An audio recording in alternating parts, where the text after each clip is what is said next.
il a montré la constitution bleue. Il a demandé à Papa Abiassi. C'était Papa Abiassi qui devait faire la version française. Mais vous savez, à Kétou, Papa Ochofa était, Papa Abiassi aussi était là-bas, et Papa Abiassi était le chargé de la paroisse de Papa Ochofa, siège international à Kétou là. Il n'avait pas le temps. Il était vieux, il était âgé, il n'avait pas le temps. Les gens venaient et tout le temps, de jour et de nuit, Papa l'appelait. Donc il n'avait pas le temps de faire la traduction de la constitution bleue en français. C'était lui qui devait faire ça. Papa Ochofa le lui a dit, il en était jusqu'au fameux accident du 1er septembre 1985. Il a fait l'hôpital un peu au Nigeria et ensuite ses enfants l'ont ramené à Cotonou, à Abita, où vient d'ailleurs de mourir notre frère Samuel Jonas Abiassi Difoga, son fils aîné, qui a été élevé en partie par mon papa en Côte d'Ivoire, là où je suis né. C'était Papa Abiassi qui devait faire ça, la version française. Voilà la vérité. Celui qui a dit qu'il en sait, il sait quelque chose, il raconte des histoires. Au pays des aveugles, les borgnes sont rois. Il n'a qu'à donner la preuve. Les brouillons, ce que Papa Ochofa avait commencé d'écrire existe. Avec la date. Bon, mon ami, j'ai fait ce grand détour là pour que vous ayez de la compréhension de tout ce bouillamini dont il parle. Ne les écoutez pas. Au lieu de reconnaître qu'ils sont dans le tort et que la tenue qu'ils portent là de pasteurisant n'existe pas dans l'église, au lieu de reconnaître, on dit, il y a un adage latin qui dit errare humanum est. L'erreur est humaine. Je ne les condamne pas, je ne les juge pas. Dans aucune de mes vidéos, je les ai jugés. Je ne les juge pas. L'erreur est humaine. Maintenant, le latin dit errare humanum est. Perseverare diabolicum. C'est-à-dire, quand tu reconnais que tu es en erreur et que tu reviens de ton erreur, tu es bien. Mais tu reconnais que tu es en erreur et tu persévères. Mais c'est diabolique. C'est diabolique. Si ces gens-là reconnaissent qu'ils avaient fait une erreur et que maintenant, ils n'en veulent pas. Notre Dieu est un Dieu qui pardonne. Il ne se lâche jamais de pardonner. Nebuchadnezzar ne s'est pas vanté devant Dieu et il est allé manger des herbes dans la brousse comme les animaux. Après, l'Éternel a eu pitié de lui, non? Et a restauré son royaume. C'est pas bon. C'est pas bon. C'est triste. C'est triste. Ce monsieur qui a dit qu'il était là au moment où on rédigeait, c'est du faux. C'est complètement du faux. Lui qui? Moi, c'est quelqu'un que j'aimais beaucoup. Parce qu'il était un bon visionnaire. Il est resté à la paroisse mère là avec nous à Porto Novo. Quand ils sont venus en 68, lui et son frère, ils n'ont jamais escroqué quelqu'un. Ils ne se sont même pas battus sur la paroisse. Et celui qui parle là, c'était un bonhomme qui riait beaucoup. Mais dans sa tenue là, il ne peut plus rire beaucoup. Parce qu'il a plein d'ennemis. S'il rit trop, les gens vont le tuer.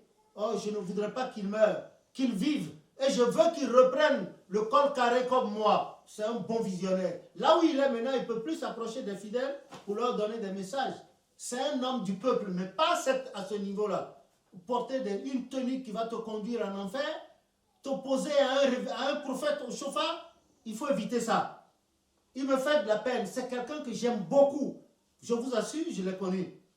Je l'aimais beaucoup, beaucoup. Et c'est de cette même manière qu'ils ont corrompu le supérieur à Baussi, Benoît. Mais quand il était à la chorale avec nous, c'était un blanchisseur, c'était lui qui... Je vous assure, Papa Baussi à l'époque, il ne parlait pas, il était tranquille. Il ne faisait que rire, il sourit. Il était chanté à la basse avec nous. Tranquille. Allez, ils l'ont obligé, les Tiamou là, l'ont obligé, on dit, ah, c'est lui notre régent. Ensuite, on a dit, regardez comment il est mort.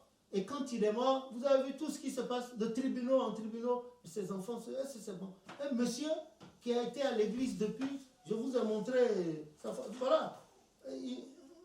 Voilà sa photo là. Je ne sais pas si la caméra peut bien saisir. Je ne sais pas si la caméra peut bien saisir. Le voilà là. Est-ce que la caméra peut bien saisir? Je n'ai pas un bic.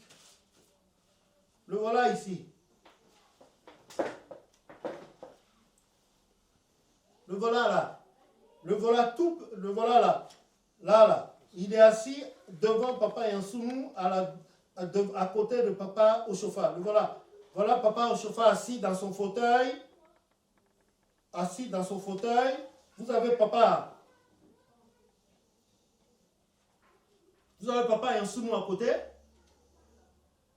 Voilà papa Oshofa dans son premier fauteuil là. Voilà papa Yansounou coiffé. C'était les deux seuls devanciers de l'église. Et vous voyez sur leur tête, ils avaient des chapeaux. Et sur cette photo, vous ne verrez personne d'autre là avec chapeau sur la tête. Voilà papa Alba aussi. En ce moment, là, il était jeune, apprenti, blanchisseur. Le voilà là. Le voilà là. Le voilà. Et ici, vous avez Bouton, qui était plus âgé que lui. Voilà. Qu'est-ce que là? Voilà la première photo historique de la première communauté de l'église du christianisme céleste. Bien expliquée avec les noms de tous ceux qui étaient là-dessus et les différentes démarches que papa Oshofa a faites pour la reconnaissance de notre église. Mais qu'est-ce que les gens racontent? Vous cherchez, hein? Vous voyez l'écriture de papa Oshofa, comment il écrivait? Voilà, les demandes qu'il faisait à l'administration coloniale. Ils n'ont qu'à sortir ça, 6 années. Ils ne peuvent pas. Voilà, vous voyez, il y a les lettres que papa Oshofa a écrites, tout est dedans pour authentifier le document. Ils ont intérêt à revenir de leur mauvaise voie. Ils n'ont qu'à revenir, ils n'ont qu'à dire aux fidèles, on s'était trompé. C'est tout. Maintenant, s'ils veulent, ils n'ont qu'à continuer. Mais qu'ils se souviennent de le message que papa Paul Manfourikan a laissé avant de partir. Il a dit qu'en vision, on l'a élevé au 3e ciel, dans la communauté de ceux qui avaient été chrétiens sur la terre et qui étaient morts. Tous les devanciers avec les grades. Quand il est arrivé là-bas, dans la vision, il a vu que ces grands devanciers que tout le monde appelait pasteurs, on les avait enchaînés avec de grosses chaînes, les mains, les pieds, et on a mis de grosses pierres sur eux. Ils étaient courbés en deux, ils demandaient pardon, pardon. À eux-mêmes de discerner, de décrypter ce message. Ça ne vient pas de moi, ça venait de papa Paul Manfourikan. C'est dommage, je n'ai pas ce livre-là ici, sinon j'allais vous montrer la photo de papa Paul Manfourikan. Il était simple visionnaire à notre temps. Mais un bon visionnaire, un très bon visionnaire. Et nous, on l'avait surnommé Chaptatri. Que le nom de l'Éternel soit béni. Et quand il est arrivé au Nigeria, mais il a été béni. Nous, on est allé voir sa paroisse à Ibadan. Alléluia, Médié Paris. C'était un bateau. Et après la paroisse, vous avez plantation de bananes. Bananeraie à perte de vue. Et son élève, Nounayon Jacob, qui était au Kéado Paris à Ibadan. Une grande paroisse. Voilà. Donc, mon ami, c'est des sujets que j'évite désormais. Ces histoires de pasteurs, ces histoires de pour se donner nom, c'est des choses que je vous ai dit la dernière fois. Si vous n'avez pas posé cette question maintenant, je ne reviendrai pas là-dessus. Mais j'ai dû faire ce détail-là et ceux qui vont m'écouter. Voilà. J'ai assez parlé de ça et Dieu est témoin. Ils mentent. C'est des menteurs. Ils ont menti. C'est des menteurs. Mais moi, je ne les condamne pas. Nous tous, on a menti. On n'a qu'à tous, et eux et nous. Jérémie 6, 16, Jean 8, 8. On n'a qu'à tous revenir chercher la vraie voie, le bon sentier, les vrais sentiers, et repartir là-dessus. Dieu va nous pardonner.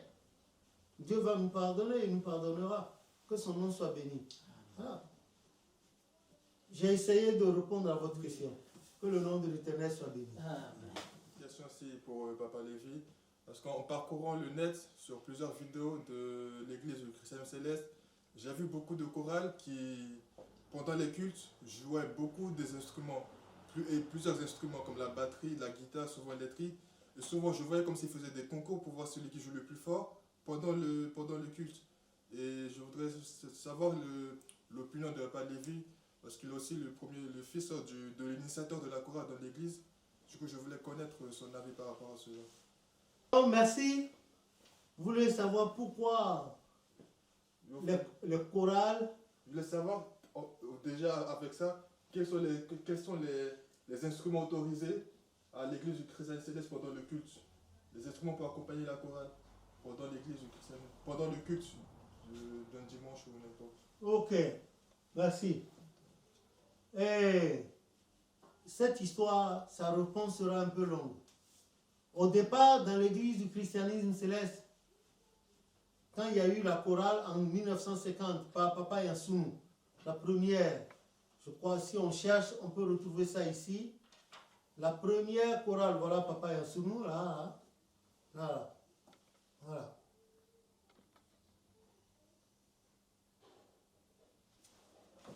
C'est effectivement lui et sa femme que voilà, Maman Yansounou, qui est d'ailleurs la première femme choriste historique de l'église du christianisme. Là, voilà. C'est elle qui a été la première choriste femme dans l'église du christianisme. C'est eux, en 1950, qui ont fait la première chorale historique de notre église. Et cela, c'était à Trècheville, où je suis né. Que le nom de l'Éternel soit béni. Ensuite, les enfants de Papa Yansounou, je veux dire mes grands frères, ils étaient des musiciens, ils jouaient aux instruments et ils lisaient la portée. Ils lisaient la portée déjà. Si bien que quand Papa et Maman Yansounou sont rentrés de leur mission au Bénin, au Dahomey à l'époque, automatiquement, en février, là, ils ont initié la chorale et puis le temple en même temps. Papa, la maison qu'on habitait, dans laquelle on habitait à Trècheville, là, il avait une cour vaste. Citoyen français, il travaillait ouvrier principal à la RAN, donc il a divisé la maison en deux. Une pour sa famille de l'autre côté et ici pour Dieu. Les deux cours étaient grandes. Et en un rien de temps, il a sorti de terre le premier temple historique en dur de l'église du christianisme céleste. Si vous allez dans certains livres, j'ai mis l'architecture de ce temple-là dans certains livres. Et en même temps, les autres ont écrit seulement les notes sur le... Et puis, allez, les paroles, c'est fini. La chorale est partie. Et sur le net, vous avez une vidéo de mon grand frère Georges Paix à son âme, où il était interviewé par le devancier Gilles Gabelus à propos de l'histoire de la chorale. Et l'autre lui a dit, c'est la première, il dit oui, première chorale. En effet, c'était la première chorale. Maintenant ici, voilà la première chorale historique de l'église du christianisme céleste. C'est dommage, je n'ai pas pu avoir la photo du temps de ces gens-là, mais quand même vous avez leurs photos. Les voilà ici. Là, sur votre gauche, la page de la gauche, voilà. Les premiers choristes historiques de l'église du christianisme céleste. Les premiers. Ma photo est là, mais en ce moment, j'étais petit à ma naissance. Maintenant, quand j'ai grandi, moi-même,